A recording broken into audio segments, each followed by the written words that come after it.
एक flight crash हो गई अहमदाबाद में। कितने यात्री भारत से लंदन जा रहे थे। लंदन जाने वाली फ्लाइट, लंदन जाने वाला विमान किसी हॉस्पिटल में जाकर घुस गया। तो जो विमान पर बैठे यात्री थे वो तो दर्दनाक हादसे का शिकार हो ही गए, पर जो हॉस्पिटल में मरीज इलाज कराने आए और जो डॉक्टर इलाज कर रहे थे वो भी उस हादसे का शिकार हो गए। प्लेन हादसा हुआ, इसमें दोनों बातें हो गईं। सारे लोग मारे गए पर एक बच गया। तो जिसे वो बचाएगा वो आकाश से गिर के भी बच पाएगा, और नहीं बचाएगा तो हॉस्टल में लड़के खा पी रहे थे बेचारे, वो भी मारे गए। तो जीवन और मृत्यु तुम्हारे हाथ में नहीं है। बाल नवा का होता उसका,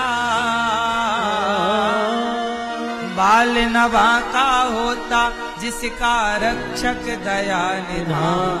मारने वाला है भगवान, बचाने वाला है भगवान, मारने वाला है भगवान।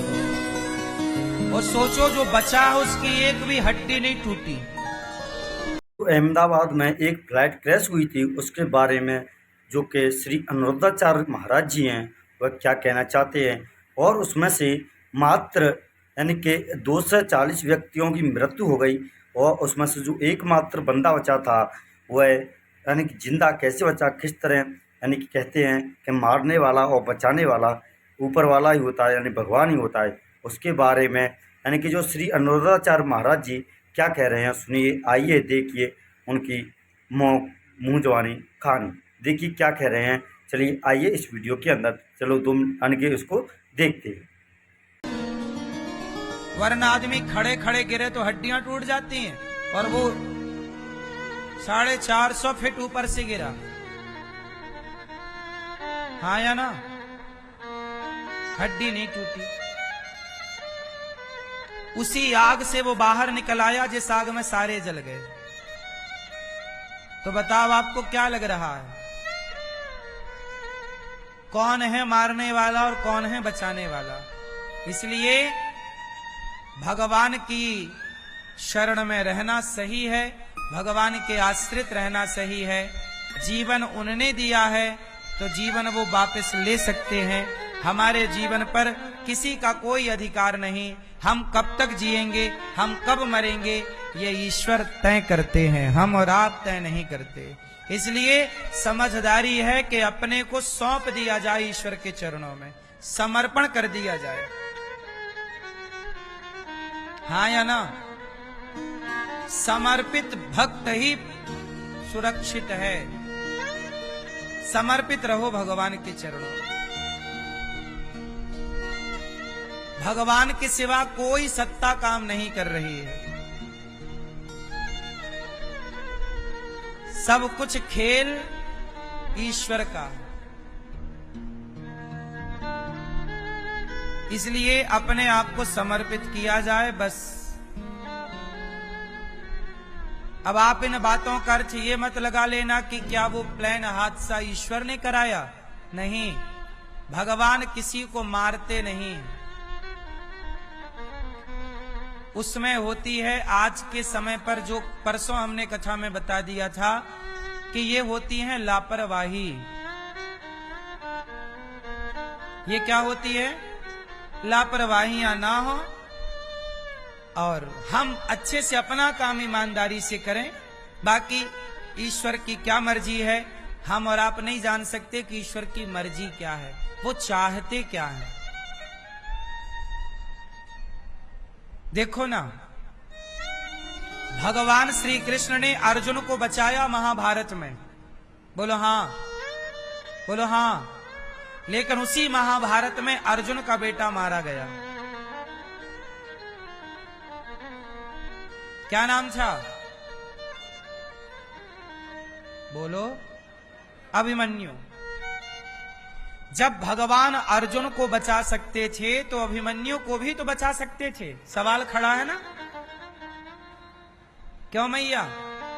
जो भगवान अर्जुन को बचा सकते हैं महाभारत में, पांचों पांडवों को बचा सकते हैं महाभारत में, क्या वो अभिमन्यु को नहीं बचा सकते थे?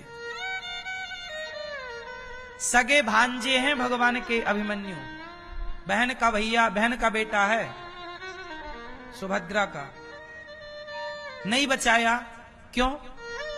भगवान से पूछा किसी ने बाद में कि प्रभु आपने अभिमन्यु को क्यों नहीं बचाया, जबकि भगवान अभिमन्यु को बहुत प्यार करते थे। अभिमन्यु को ये अस्त्र शस्त्र सिखाया भी भगवान कृष्ण ने ही था। अर्जुन ने भी सिखाया था, भगवान ने भी विद्याएं सिखाई थी। कहा भगवान ने कि अभिमन्यु की उम्र केवल 20 वर्ष ही थी। जिस समय अभिमन्यु मारा गया उस समय अभिमन्यु की उम्र क्या थी? लगभग 20 साल। 20 साल का जवान लड़का था। भगवान ने कहा इसकी आयु 20 वर्ष की ही थी, तो जाना पड़ेगा। गए। हर व्यक्ति यदि जीवन लेकर आया है तो आप सब अपनी मृत्यु लेकर भी आए हैं। आपके संग केवल आपका जीवन नहीं चलता, परछाई बनकर आपकी मृत्यु भी आपके संग संग चलती है। आप जब अपना हैप्पी बर्थडे मनाते हो, जन्मदिन मनाते हो, तो वो जन्मदिन भी होता है और वह आपके जीवन में मृत्यु 1 साल निगल चुकी होती है। मृत्यु आपको थोड़ा थोड़ा करके मारती है। जैसे आप कितने साल के हो गए? बोलो। 40 साल के हो गए, मतलब ये हुआ कि आपकी मृत्यु ने आपके 40 साल मार दिए, 40 साल निगल गई। आप 20 साल के हो गए, मतलब आपकी मृत्यु ने आपके 19 साल निगल लिए। बोलो हाँ। और एक दिन फाइनल जीवन भी निगल के बैठ जाएगी। इसलिए हम कहते हैं कि मृत्यु तो आएगी, लेकिन मृत्यु के पहले किसे आना चाहिए? चित्त में, हृदय में गिरधर गोपाल आ जाएं, भगवान प्रकट हो जाएं तो मरना सार्थक हो जाए, जीवन की यात्रा पूरी हो जाए, भगवान आ जाएं चित्त में। यदि प्रभु आ गए तो समझ लो कि जीवन मरण सब सार्थक है। तो भगवान सत्य चित आनंद के सागर, इसलिए खुश रहा करो। ये मानो कि सब प्रकृति है, विधि का विधान है, हमें खुश रहना है बस। आपकी होठों से प्रसन्नता गायब ना हो, बस मैं यही प्रार्थना करता हूं। गायब कर भी लोगे तो नुकसान आपका, फायदा होए तो मुझे बता दो। रोने से कोई काम बने, मुंह फुलाने से कोई काम बने, आत्महत्या करने से कोई काम बने, तो फिर बताओ, कुछ होता हो तो हम भी करें। समाधान क्या है? समाधान है कि हर परिस्थिति को, हर सिचुएशन को स्वीकार किया जाए। हमारे सामने जो परिस्थिति है उस परिस्थिति में रहा जाए और हैप्पी रहा जाए, खुश रहा जाए, क्योंकि आप उसे बदल नहीं सकते। आपकी पत्नी बड़ी टेढ़ी है स्वभाव से, आपने पूरा जोर लगा लिया बदलने का, नहीं बदली। अब आपको करना क्या चाहिए कि इसके हाल में ही इसके साथ अब हैप्पी रहो, क्योंकि मुंह फुलाने से कुछ होना नहीं। अब पति जैसा है, अंधा लंगड़ा बहरा काना खोरा, अब है सो है, अब बदल तो आप सकते नहीं है। तो अब जैसा है उसे स्वीकार करना पड़ेगा। परिस्थितियां जैसी हैं उन परिस्थितियों में रहना पड़ता है। जो हर परिस्थिति में रह लिया वही सफल है। और आप लोग क्या कहते हैं? आप लोग चाहे महाराज जी परिस्थितियां हमारे हिसाब से होनी चाहिए, तुम्हारे हिसाब से कोई परिस्थिति नहीं होती।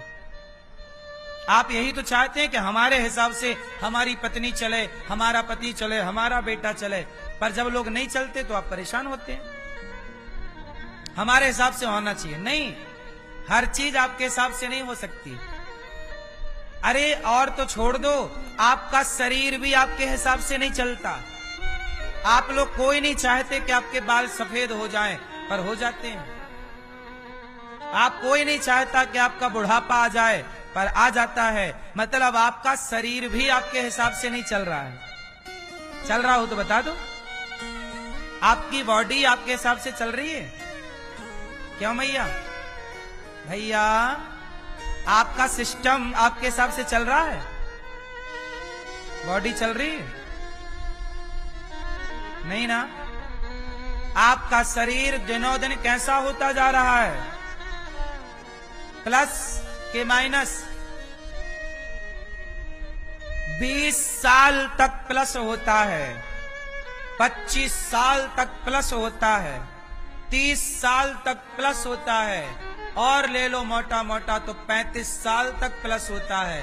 35 साल के 36वें साल में आपका बॉडी, आपका शरीर, आपकी ताकत, आपकी एनर्जी दिनों दिन गिरती है। ना कि आप कितना भी फिर खाओ, कितना भी अंडा, मुर्गी, मछली जो आप लोग खाते हैं उल्टा सीधा, जो कि नहीं खाना चाहिए, कितना भी खाओ, लेकिन आप प्लस अब ना होंगे। अब तो होंगे तो केवल, बोलो, माइनस। इसका मतलब यह है कि जीवन का कोई भरोसा नहीं है। आप कहीं भी सुरक्षित हैं, इसकी कोई गारंटी नहीं।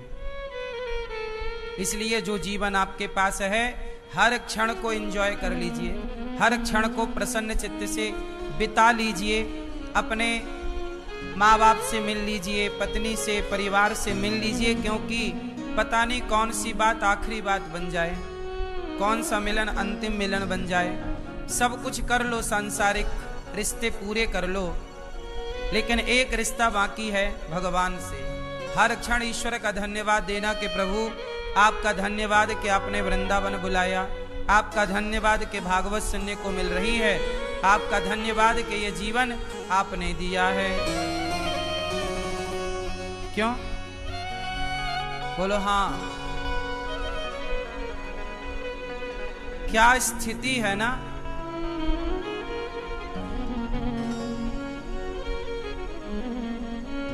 हम लोग 24 घंटे ईश्वर का धन्यवाद दें तो भी कम है। भगवान का दिया हुआ सबसे बड़ा तोहफा है ये मानव का शरीर। ये है तो हर रिश्ता है, ये है तो सब कोई है, ये नहीं तो कोई नहीं। हाँ या ना? क्योंकि संबंध शरीर से ही तो है। शरीर, अच्छा सोचो, संबंध शरीर से भी नहीं है, शरीर के इस हुलिये से संबंध है। उदाहरण, अभी एरोप्लेन क्रैश हुआ, उसमें जितने भी यात्री थे सारे जल गए।